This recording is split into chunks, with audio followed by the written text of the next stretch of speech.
ce ești supărat? Astăzi e și ziua mea.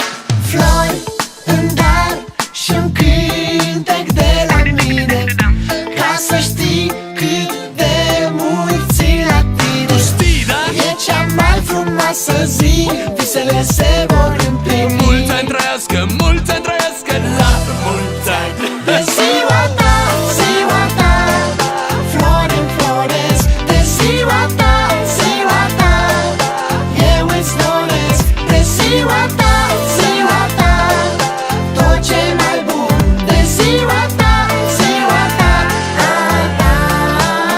De ziua ta, ziua ta, flori înfloresc. De ziua ta, ziua ta, eu îți doresc. De ziua ta, ziua ta, tot ce mai bun.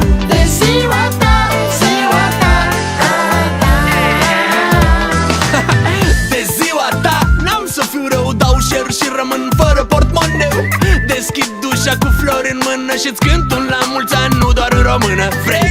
Pot schimba noaptea pe zi, pot rata pariu, cânta, zbura, dansa, găti. Și, bineînțeles, distra pe tăi, după care strâng și spăl vesela după ei. Vrei?